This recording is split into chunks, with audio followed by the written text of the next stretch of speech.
Alors, Édouard Perrin, je suis directeur marketing et digital du groupe MACSF.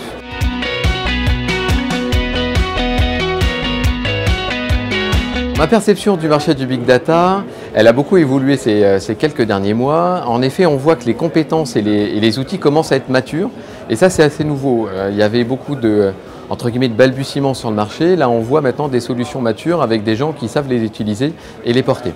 Ça, c'est une première grande évolution. La deuxième grande évolution, c'est qu'on voit maintenant des entreprises qui connaissent mieux le marché et qui savent mieux exprimer leurs besoins.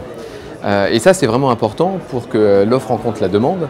Donc on a maintenant des entreprises qui savent aller voir des prestataires et exprimer leurs besoins pour aller vraiment chercher les bonnes ressources, les bonnes compétences, les bons outils aux bons endroits. Et on voit du coup dans ces évolutions que dans les prestataires, un tri se fera à court moyen terme parce que seuls ceux qui arriveront à bien cerner les besoins des entreprises et y apporter les bonnes réponses pourront survivre dans la durée.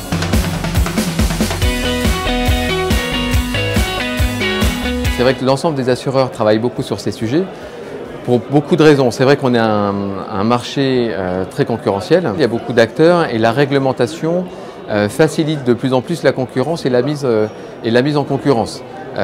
Donc il y a à la fois la loi Hamon qui permet à un assuré de résilier maintenant ses contrats, certains de ses contrats quand il le veut, il y a les comparateurs d'assurance en ligne, etc. Donc on est vraiment en concurrence beaucoup plus forte qu'il y a quelques années.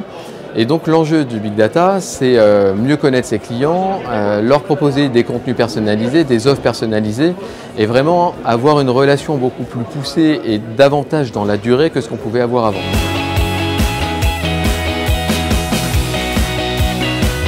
Plutôt qu'un conseil, j'en donnerai deux. Le premier conseil, c'est vraiment être curieux, se renseigner, rencontrer beaucoup de monde et expérimenter.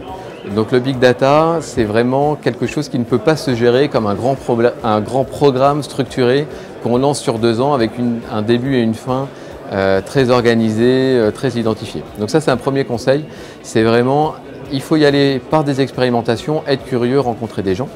Le deuxième conseil, c'est aussi ne pas oublier que le Big Data est davantage un outil qui permet de répondre à des questions. Encore faut-il se poser les bonnes questions. Donc ne pas croire que le Big Data est la pierre philosophale qui permettra de tout faire. Il faut vraiment conserver une expertise métier qui permettra de se poser la bonne question et le Big Data permettra d'y apporter la bonne réponse. Donc ce n'est pas le marteau qui construit la maison, c'est vraiment l'ouvrier qui construit à l'aide de l'outil, à l'aide du marteau, la maison.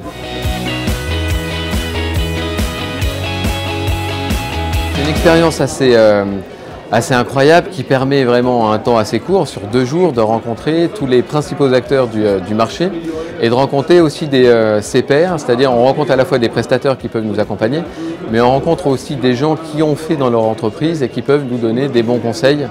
Donc c'est vraiment une opportunité d'échange très riche et très enrichissante et qui permet de nouer des contacts dans la durée.